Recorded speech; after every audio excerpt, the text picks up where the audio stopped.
Welcome to How We Grow, an essential playbook to grow and scale your vacation rental business with advice and insights from the best in the biz, with your host, Lynell Gordon. Welcome to the Vacation Rental Show. I'm Lynell Gordon, and I have an amazing guest today, Scott Leggat, who serves as the Director of Government Advocacy and Affairs at Inhabit. He does advocacy all over the industry, and he is very well known. And before that, he served as the CEO for a tech company in vacation rentals, LSI. And before that, he did property management for years, guys. He's just very well known in the industry. We all love him. And he's here to share with us what's happening in the industry. It's really exciting stuff that he's got. Scott, thank you for coming.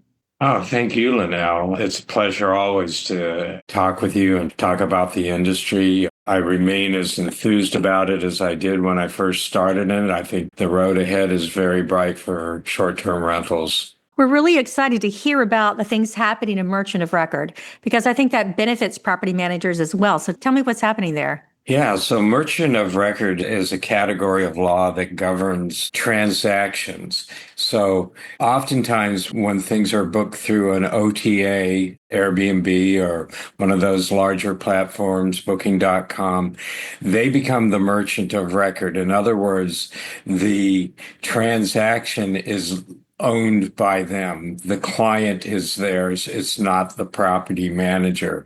And they do that for several reasons. Among them is that it allows them to make the client or the customer their own customer. And so they have them to sell all those ancillary revenue streams to. And Airbnb in particular has announced that they're really going for the experience. They're going to just address experiences and get the money that comes from those things, whether it's renting kayaks, renting bicycles, excursions, personal chefs, all of those things that property managers do to enhance both the revenue on their side and the experience for the guest. Let me ask you something about that, Scott.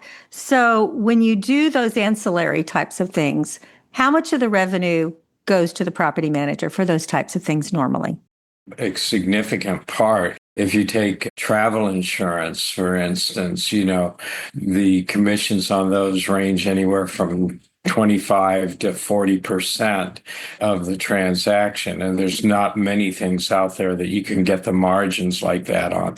Same thing's true with security deposit waivers. And so when I look at it, the formula I use as a property manager is I wanted that my retained revenue, 50% to come from our commissions, 50% to come through all these other ancillary revenue streams, which are typically non-shared revenue with the owner. So that's retained revenue that you get to keep. So that's why merchant of record is so important. It's because it's a lot of money that's not going to the property manager. That could be as much as, 50% of the transaction that you're not getting revenue on because it's going to a third-party OTA. So that's why it's such a huge legal battle. Is that correct? It's about the money. That's correct. And the state of Alabama has already passed a law. The author of that was one of our very own, Ginger Harrelson, who's a real warrior. She is amazing. She actually wrote the legislation, and it was approved by the legislature and signed by the governor, that requires any transaction for a short-term rental that's managed by a professionally managed company that is a registered entity with the state to be the merchant of record. That's huge. That's precedent setting. That's spreading to several other states now. South Carolina has a law. Rick Elliott's spearheading that in the queue that they're trying to get passed, a merchant of record law. North Carolina's looking at it as well. So we're going to see this proliferate, but we can also expect some strong pushback from the OTAs on this. Oh, for sure. And they got a lot of money. Let's talk about this. So what's new? So these states have passed it. Are there other states? You said North Carolina's working on it. Do you think this will spread to the other parts of the states? It really depends, honestly. I'm fairly optimistic that it will, but I also expect the OTAs to put up a significant resistance, and they are so well funded. So it's going to be a battle, but it's one that we're really digging our heels in on. And we just need to protect those revenue streams and not let them be siphoned away to the OTAs. The other thing with the merchant of record, the cancellation policies that they might have might be totally different than the cancellations that the property manager has, which, well, that's often the case, guys, you know, with OTAs. But the thing about that is, at least in North Carolina, where I'm a broker, we have a fiduciary duty to the guest and to the owner of that home that's been rented. And sometimes those policies clash with the actual contracts that the property managers have signed with homeowners, right? Absolutely. And that's a really great point, Lynell. For instance, the state of North Carolina, which you mentioned, requires that the deposit to be held in trust. And that's not the case when that money's held by OTAs. It's a little baffling why that hasn't been challenged at this point. But the fact is, the law requires in North Carolina and many other states for the money to be held in trust. So that's really important because when the money comes back out, there have been lots of situations with OTAs that I've heard about where the property manager ended up having to pay out monies after they'd been refunded. They had to still pay the owner. And I mean, it's been a real mess. So I hope that we get some legal advocacy in this and that what's happened with what Ginger's written and those types of things. I know she shared those out. I hope they go far. And guys, it's just important that we keep this in our head because we can't hide and shove it under the rug. This is going to come at us one way or the other. It is. And our whole industry is really indebted to Ginger for taking this on because it would seem to be a very daunting and formidable task going up against the OTAs. And she did it and did it pretty seamlessly. And it's amazing what was accomplished there. She's remarkable. Let's talk a little bit about your advocacy efforts. Let's talk about what's happening in Hawaii. I'm interested in that. Hawaii is probably the most complicated state in the union as far as regulations go with short-term rentals. Each island has its own authority and has their own rules and regulations. Oahu is particularly restrictive. That's the largest island where Honolulu is, and short-term rentals are very severely restricted there. The Maui wildfire exacerbated a lot of momentum to return short-term rentals back into what they describe as affordable housing.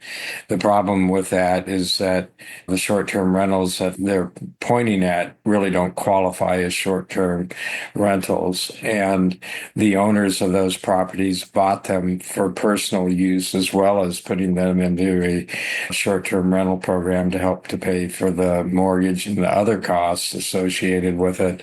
They really don't want to put their homes in long-term stock, but it's complex because we have thousands and thousands of homes destroyed in the Maui wildfires. And so it really has put a strain, and it's one of those things that is not really easy. So each island has its own complexity, its own initiatives, own momentum. Kauai, the local government there, is fairly benign and more friendly to short-term rentals than the other islands. But there, more than any place else, the hotel lobby has probably greater influence on state government there than they do in any other state. And so the hotel motel lobby they see short-term rentals as their competition. And so anything that they can do to suppress that benefits them. Wow. I know that Florida is also having some issues here right now. Would you tell us a little about what's happening in Florida? Florida, we last year defended a preemption bill, which would have actually taken away preemption and let each locality make their own laws regarding short-term rentals. What is preemption, Scott? So preemption is a term where the state sets aside certain categories of law that only they have the right to make and determine. So they preempt certain categories from localities, municipalities from making those rules and regulations. To be fair to the municipalities, their argument is that they want to make the laws in their own communities. But it gets to be a hot mess for property managers in Florida because they may have properties in several different municipalities.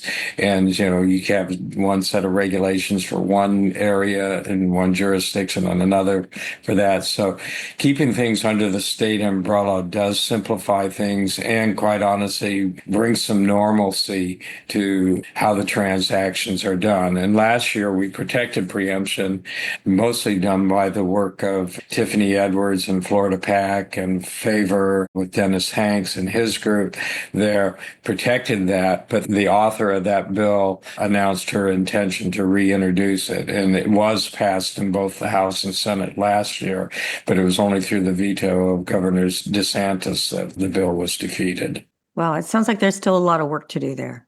There is. We're just going to have to continue fighting the same battle. It's going to be Groundhog Day all over. So, well, Tiffany Edwards is a superstar. We wish her the very best in what she's doing there and the group that's working. Of course, you guys that are working together. Tell me about Right to Rent. There's some really big news on the headlines here. Yeah, so Right to Rent has restructured itself into a separate nonprofit, and that nonprofit is being managed by Rent Responsibly. They're doing an amazing job. But what Right to Rent does in its essence is it helps to fund advocacy for short-term rentals by asking property managers to donate $2 per transaction to the Right to Rent fund. That money then is redistributed to local alliances all across the country to help them with their infrastructure and to fight specific regulations that are happening in their community. And that's so important because in our industry, almost all of our battles are local. And it takes that local constituency to really make that argument, because a town in the middle of Oregon doesn't care what I say coming from North Carolina about their business and how things are done. We need to build our local alliances and trade organizations in every community where we have critical mass for short-term rentals. Built by property managers for property managers. Streamline is a powerful software that gives managers enterprise-level capabilities to drive more revenue and improve operational efficiency.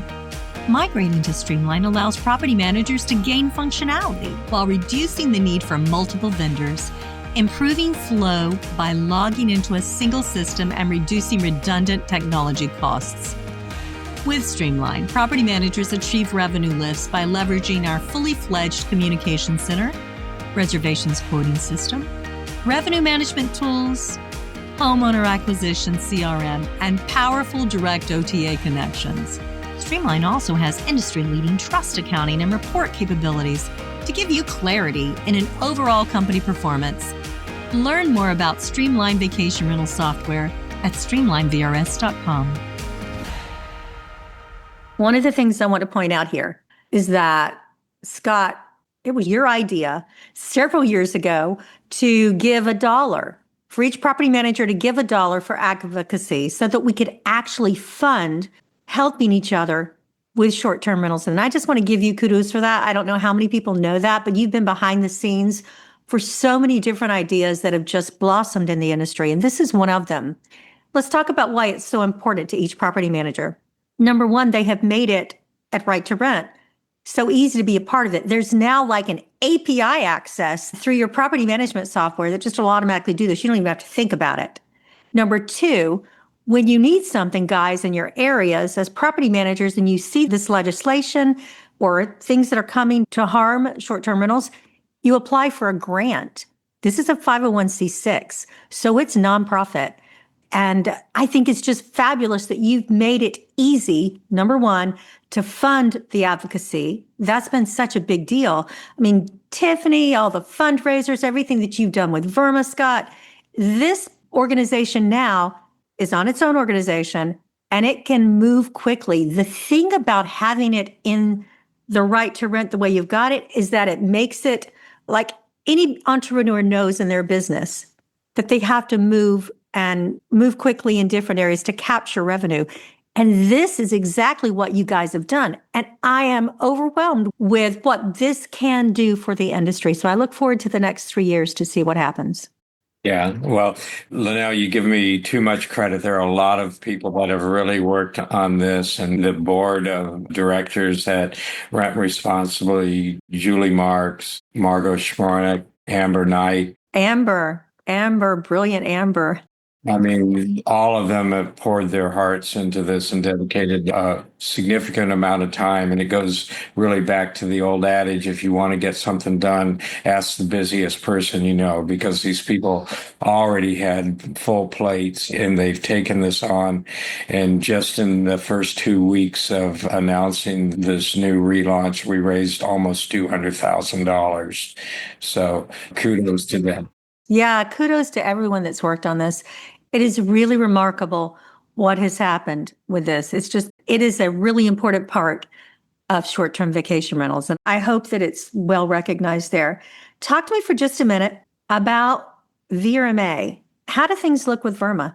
Yeah, so Verma, I think it's no secret, had a bit of a bump in the road last year and have had to re-examine themselves and their role and how their processes, how they do things. And I think that they're well on the path to really reestablishing themselves as the preeminent trade organization representing STRs in the country. The leadership there is great. They've recruited very strong people. It's still a bit of a work in progress, but at the end of the day, I think they've got the pieces there to really reinvigorate and reimagine and revitalize VRMA. I think we're going to see the results of all the hard work this coming spring and fall. That'll be fun. It'll be fun to see some new things coming forward there. Let me ask you this. If you had any advice right now for property managers for today, we are almost in June of 2025. What advice would you give property managers this year, mid-year? Well, I certainly carry a bias on the advocacy side. I think that every property manager needs to make advocacy a part of their business and part of their business plan. And the simplest way to do that is to participate in right to rent. It makes it almost a no-brainer. The transactions are tracked right within your PMS, and it makes it very simple. In fact, most property managers are really not taking that out of their retained earnings. They added another $1 or $2 to their admin fee or somewhere in there. And so in essence, the consumer is funding this. So I think that's one of the first things I would say. The other is to be involved in your community and to be the authority about everything STR in your community. One of the things that I think is the most common denominator I find when people call me and the regulation has been proposed in their town is that they're almost always too late, because the process already has momentum going in one direction and they have to stop and form an organization, form an alliance, form a board, raise money, build a campaign. And that's a lot of hard work and it's hard to do in the minute. So being part of a local alliance prior to anything hitting your community is so important, because then you'll be armed for when it happens. And there are a ton of resources out there between Rent Responsibly, VRMA, VR Nation. All those groups have archives of things that they can do that will help you when this happens, because I'm fond of saying if it hasn't happened yet, expect it to, because this regulation in our industry is not slowing down. It's increasing pace every year. And whereas initially the only thing we ever saw was on the local level, now we see lots of activity on the state level. And most recently, we saw one of the first forays on the federal level with the Federal Trade Commission requiring, they called it the junk fee regulation, but basically more transparency in pricing. And that really is going to impact every property manager in the company. And my sense sense is that most people aren't aware, but this law actually went into effect last week on May 12th, almost 2 weeks ago, I guess. And so, the way you display pricing, you can't price by the day any longer. You have to allow the customer online to put their date range in there and get a total price. And that price has to be broken out. There can't be any hidden fees buried in there. It can't say this home rents for $500 a night and someone's renting it for 5 days. They calculate $2,500, but when it all adds up, it turns out to be more like $3,800. So you have to be transparent with those fees. And if you're not compliant, it's not a local or state regulation you're in violation of. It's a federal regulation, and that carries a lot of fines that are pretty onerous. So become familiar with this, become compliant is actually the way we should be doing business anyway, is being transparent in how we are presenting both the properties themselves, but the cost as well. That reminds me. You know what that reminds me of, Scott? About 17 years ago, when you were doing property management for Outer Beaches, and we put that calculator up on your website that actually showed every single fee. Yeah, it was very clever. LSI Tools built that for us. Lynell was the founder of LSI Tools, and we did this animated GIF that showed all the fees. I think we compared it to a hamburger, and building a hamburger where you got the bun and the patty, but they charged you extra for ketchup, mustard, lettuce, onions, pickles, all of that. So it was well done. It was really well thought out, Scott. And I just think about this. Think about the trends and what's happened in the last, in those years since. Who would have ever thought that there would be a federal regulation now that would require that? You saw that way back then, and you were like, we need to differentiate ourselves and show everyone exactly what they're paying for. And I mean, that's a very competitive area, put the whole area in a tizzy, if you remember I just think that you were just in the right spot. This thing with advocacy for you, I think you see further down the road than a lot of people. So tell me, the reason I said that is because I want you to tell me, what do you see coming down the road in the next 10 years? I think that we're going to see more uniformity in regulations because municipalities have their own associations that they belong to. There's a mayoral association, there's small town mayor associations, there's councilman associations, they're regional, they're national, and there's compliance officer associations, building inspectors, tax assessors. All of those groups have their own associations, and they meet, and you can almost watch the trending happen when they have a national meeting. You can see new regulations are introduced right after those gatherings, and the language is almost the very same as the next town over. You can watch a regulatory trend, and if you were to heat map it, you could see the trail starting in one place and spreading out almost like a virus, if you will, spreading. And so, yeah, regulations are going to continue to happen. Most of the times, quite honestly, they are trying to fix a problem that doesn't exist, or it's a money grab and they're looking for us to fund lots of things needed in the community. And I'm a huge proponent of doing our part. Paying our fair share, paying our taxes, paying our lodging taxes, sales taxes, and being good citizens of the community. But I don't want to be looked at as that bucket that they can go to anytime they need extra money for a project. Do you think on a federal level that they will continue to legislate short-term rentals? I don't think we'll see a lot of activity on the federal level. I suspect that this will be their main initiative there, where we're really going to see them proliferating more on the local level than anywhere, and then state level more and more. So where, we don't see many state alliances out there. There are some, and they're robust and good, but most states do not have alliances, and almost, I'd say, less than 5% of our STR communities have a local alliance. Let me ask you this. So I know that you and Tim Woodward keep up with what's happening with statistical analysis in the industry. I'm asking you on the fly. I didn't tell you to prepare for this because I know that you keep up with this. In your sleep, you keep up with it. It's like one of your passions. Tell me what's happening this summer, what's happening this fall. What do you see trending?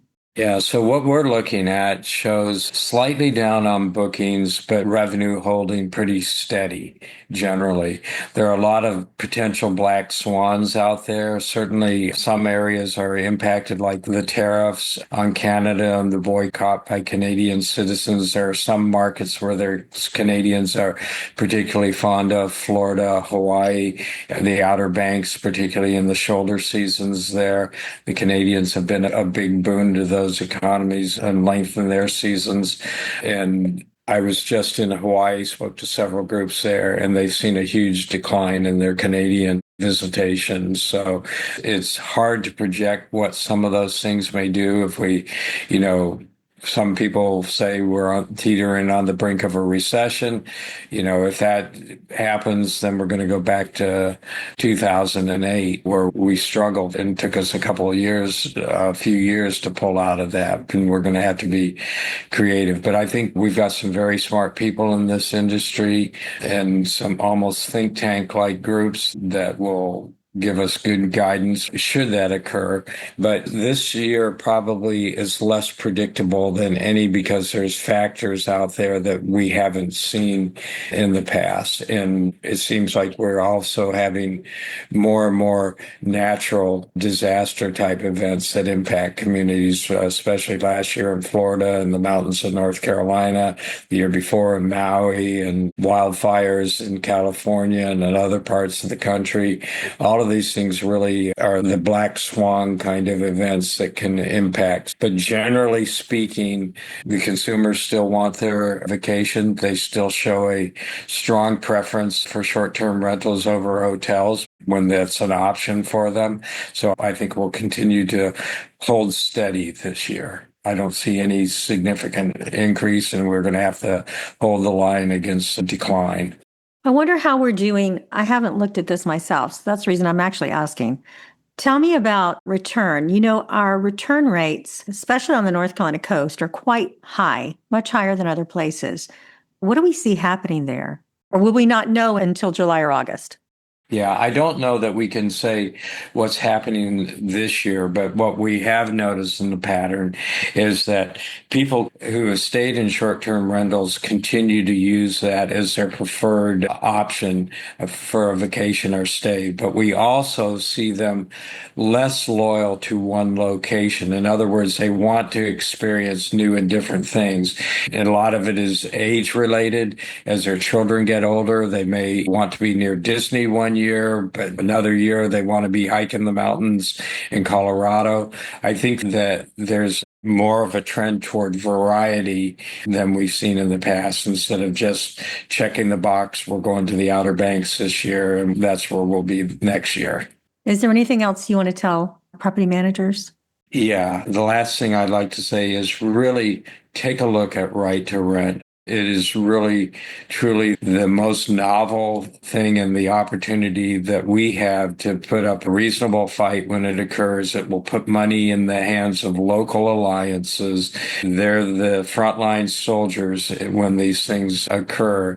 And if it hasn't happened in your community, don't be complacent. It's going to happen anywhere. I can't even begin to tell you the number of places that thought it could never happen here. You look at places like Hawaii and Colorado and Florida that are synonymous with short-term rentals and have huge inventories there, and they're all fighting regulatory battles. Well, I really appreciate you being there. If people want to get in touch and ask you questions about advocacy or what they can do or advice, how would they reach you? Very easy. It's Scott, Scott Leggat, Leggat,